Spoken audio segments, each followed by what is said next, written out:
How did Adley Rutschman fare in the 2023 Home Run Derby?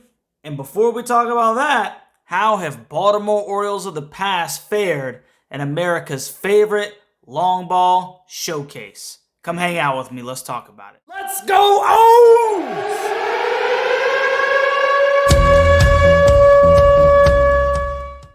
What's going on, Birdland? Baltimore Bobs here. Welcome to the Baltimore Bobs YouTube channel where we discuss all things Baltimore Orioles.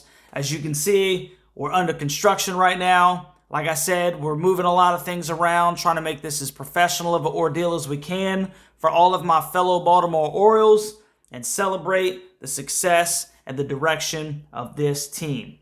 So the reason for this video, obviously, is because we're in the middle of the All-Star break. There's not a lot of baseball to talk about necessarily pertaining to the season, the fantastic season that the Baltimore Orioles are having. But we did have one of our very own Adley Rutschman compete in the 2023 Home Run Derby. So before we talk about how Adley did, I just want to take a real quick trip down memory lane and just look at how the Baltimore Orioles of the past have fared in the Home Run Derby. It's an exciting event, and so it'll just be cool to look at how they fared, if you will. So 1985 was kind of the first year that the Home Run Derby actually became like an official thing, if you will. They had Home Run Derbies, unofficial Home Run Derbies of the past, but that's kind of the year where they kind of put everything together and made it a spectacle for fans to see, because it's a real cool event. What's more exciting than a stinking home run? I mean, it's one of the most exciting plays in all of sports, so why not make a thing of it? Well, in 1985, the Baltimore Orioles put Eddie Murray and Cal Ripken Jr. Into the field. And Eddie Murray was obviously a known power hitter. Cal Ripken Jr. was a late addition. And Cal came in from all sources that I could find, basically because he just enjoyed those kind of competitions. It's a different era. You know, he wanted to do things like, relay throws to home, relay throws to second, just skills competitions that those guys were just really adamant about fine-tuning their product in that time. So it was real cool to see, that Cal, even in 85, had become a late addition to, for all intents and purposes, the first official home run derby. So Eddie Murray fared a little bit better. He tied with a couple of guys. He hit 4 dingers, and that actually put him in second place. And obviously this is a different, format than what we see today. Cal only hit 1 home run, and so pretty interesting how that transpires in 1985 with Cal and Eddie both going to the home run derby, and Cal only putting 1 out of the park. Well, the next time is 1991, where Cal basically he does his thing. So there's a little YouTube clip that I was able to find. It just kind of narrates Cal and during his home run derby championship, if you will. And I just think it'd be cool to sit here and listen to it for a second, because it brings a little nostalgia, Cal Ripken Jr. will lead it off. He's tied for 6th in the American League with 18 home runs. Tied for 6th. The All-Star competition has hit 20 or more home runs. You see my man walking out. Hey, he's got the cap on. He's got the batting helmet on. For a while, right-handed batters would have the ear hole covered, basically. Well, he's just got the regular, first baseman coach batting helmet on. It's just cool to see, man. It's such a different era. So he hits that first one right there. I got to get a hold of this one again. Boom! Blast! Left center. You see all the fans scrambling for the ball and everything. There's another one. Looked like it was about to hit the top of the stinking ceiling in Toronto. 3 for 4. Boom! Hey, the trajectory on that 4th one was stinking ridiculous. Boom! He got that one right over the left field wall. Boom! My man's got a stink. He just got... Cal is the man, dude. Cal is the man. He just got to swing, dude. The 1991 Gatorade Home Run Derby from the Baltimore Orioles with 12 home runs today is Cal Ripken. Cal Ripken, 12 home runs. He ended up beating Paul O'Neill, who only hit 5. So, my man Cal is my favorite Baltimore Oriole of all time. He's the guy that, my old man raised me and was like, hey, this is the standard, whenever I competed in high school and everything like that. And I'll do another video about that one day, just, sticking up for Cal, if you will, in North Carolina. But, so anyway, Cal wins the 1991 Home Run Derby. And, that was pretty cool. Just to look at that, man, and just see that era. I'm 5 years old, like I said at the time. So Cal comes back in 92. He was asked to compete, and this time he only put up 4 home runs, which tied him for third in an 8-person field. Mark McGwire actually ended up hitting 12 bombs in that one. And once again, this was a different era where, they didn't, it was like, if I'm not mistaken, it was still 10 outs. Now they do the 3-minute thing, and then they have the bonus time based off of hitting, X amount of feet of home runs or, whatever the thing is today. But it was just a completely different era. So in 93, the Orioles actually, Camden Yards actually hosted the Home Run Derby, and ironically enough, for some reason there were no Orioles invited. But one of the cool things in 93 was watching King Griffey Jr., and I know that's kind of outside the scope of a Baltimore Orioles, but it is pretty exciting. 93 when King Griffey, he didn't win, but he bounced one off of the stinking warehouse. And it's just, obviously we all know King Griffey had a stinking beautiful swing. So that was cool to watch as well. So in 96, and this obviously in the midst of Brady Anderson's 50-plus home run campaign, 50 home run campaign, he makes an appearance, and he hits 11 home runs in 2 rounds. But he ended up finishing third place overall, and that's when, they had Barry Bonds and Mark McGwire battling it out, with Barry eventually becoming victorious. So, that's pretty good stinking company. Brady Anderson finishes third behind, Barry Bonds and Mark McGwire. So, that's pretty cool. Brady Anderson, that's kind of like when I really started to start catching on and understanding the game, and I remember Brady and just being mesmerized by the pop that he would have. So it was pretty cool, man, to think back on that. Anderson was asked back in 97 as well, but he did not have the best showing. He just hit 4 home runs. And Tino Martinez was the winner that year. That's when Larry Walker, I think for the Colorado Rockies, was a pretty big ordeal. Larry Walker, who doesn't hit home runs in Denver, Colorado? Balls should just fly out there. Well, in 1998, they have the All-Star Game at Coors Field in Denver, Colorado. And Rafael Palmeiro was the lone Oriole representative. And obviously, Rafi had a beautiful swing as well. It's always fun to watch him at bat. He smacked 7 home runs in the first round, and then 3 long balls in the second. And he ended up finishing 4th behind King Griffey Jr. In 1999, Griffey won again, but B.J. Surhoff was the Oriole who represented Baltimore. He didn't hit very well, but B.J. Surhoff was a stinking outstanding player. That was one of those guys that, you had B.J. and you had Brady in center, and what a good time, man. It just brings me back to my childhood. Those were like stinking heroes in my day. 2004 was a real good year. This is the second time and the last time that Baltimore ended up having a home run champion, when Miguel Tejada stinking dominated. He hit 27 total home runs, which was a record at that time, including 15 bombs in the semifinals. Now, this is like the tail end of when I was in high school, and Miggy was real fun to watch as a Baltimore Oriole. I just always felt real good when he was coming up to the plate, because he stinking just, I mean, when that ball would just fly off of his bat, man. And he swung, Miggy swung so violently. It was just a violent swing. It was fun to watch. So Miguel Tejada takes home the trophy in 2004. And then he skips 05 and comes back in 06, but he wasn't able to stinking, do what he had done in 2004.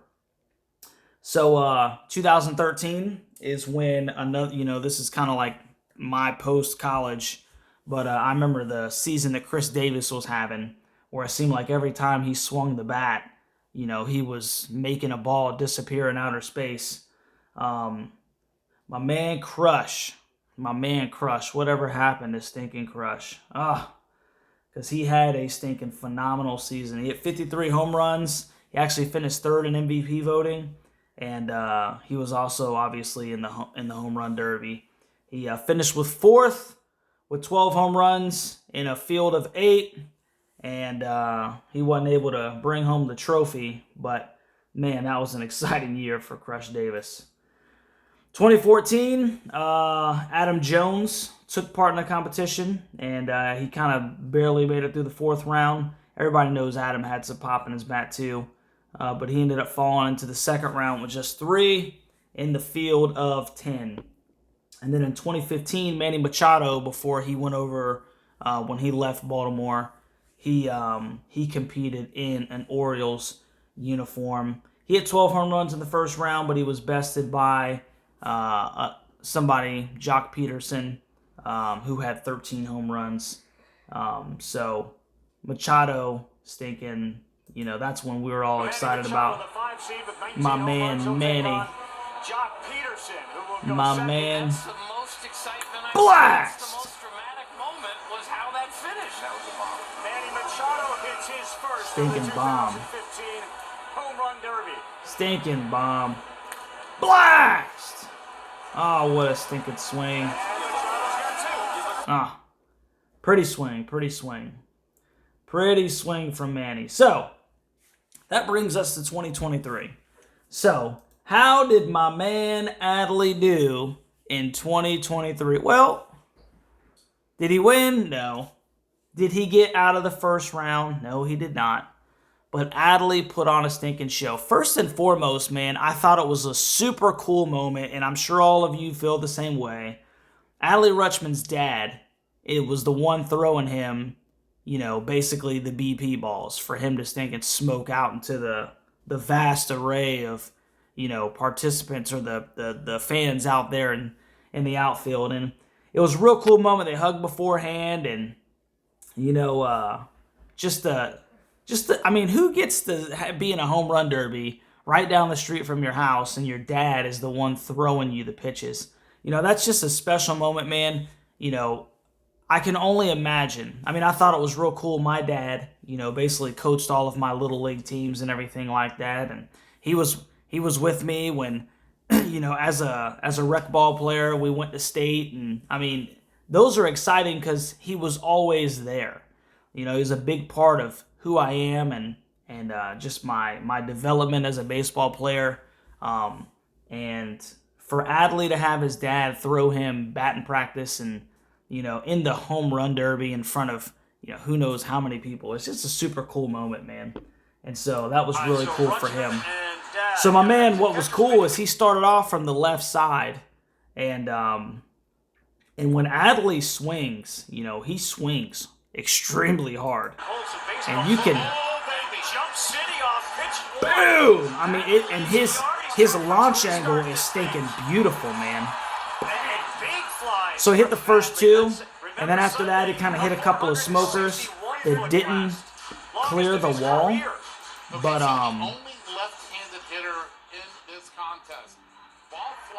he ends up hitting 21 before time expired.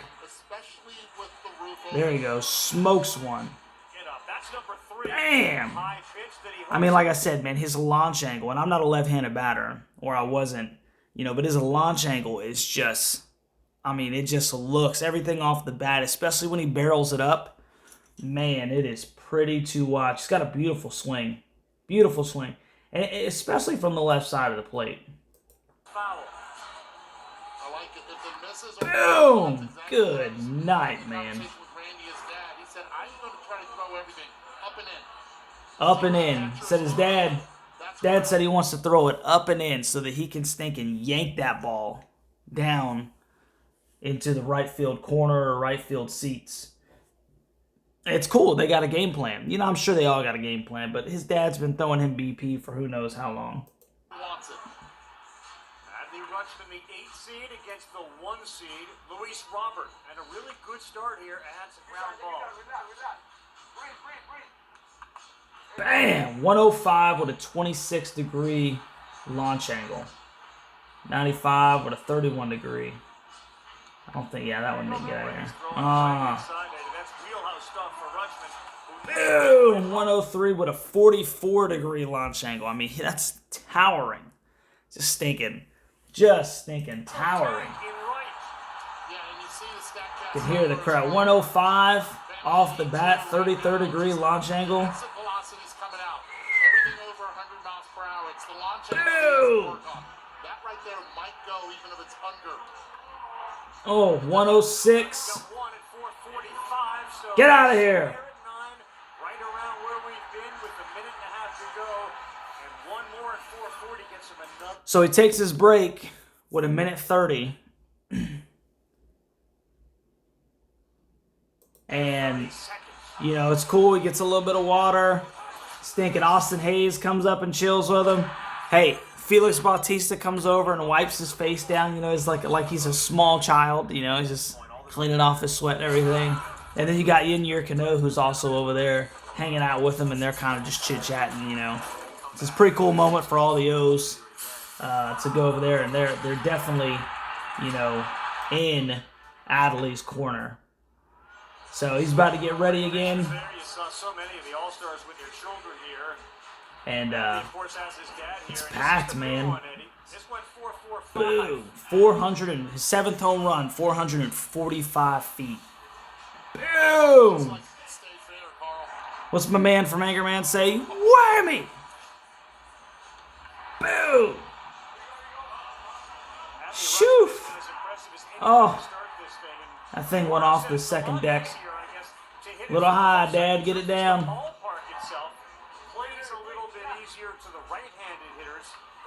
Pop that one up.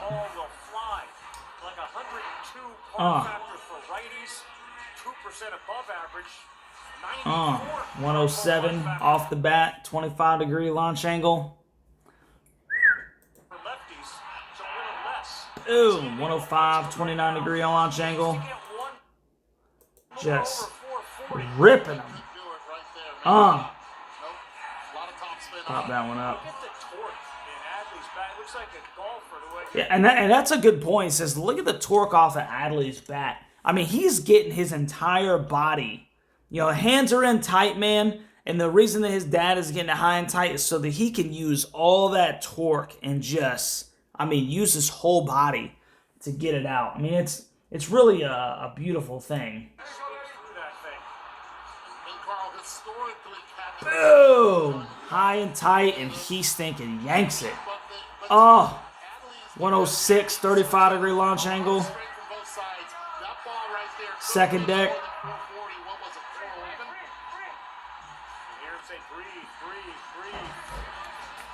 So he basically stinking comes out there and boom!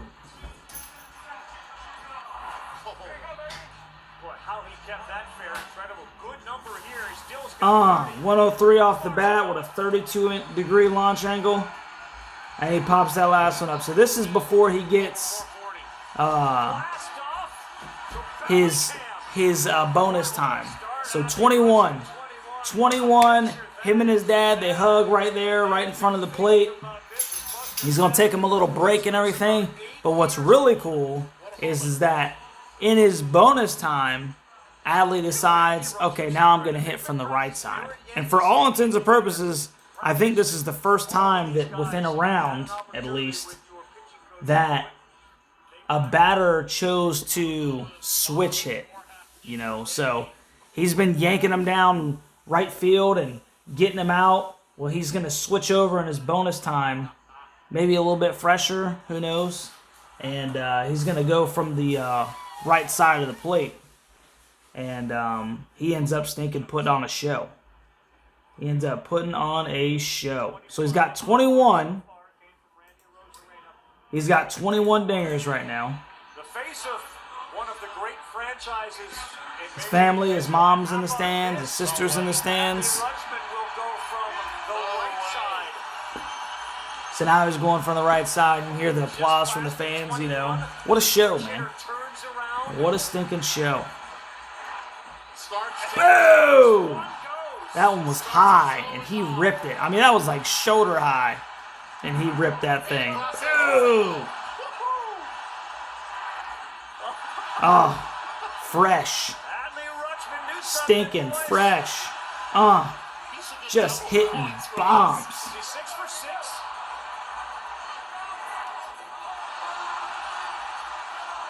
It's pretty impressive, man. Oh my goodness! Pretty stinking impressive.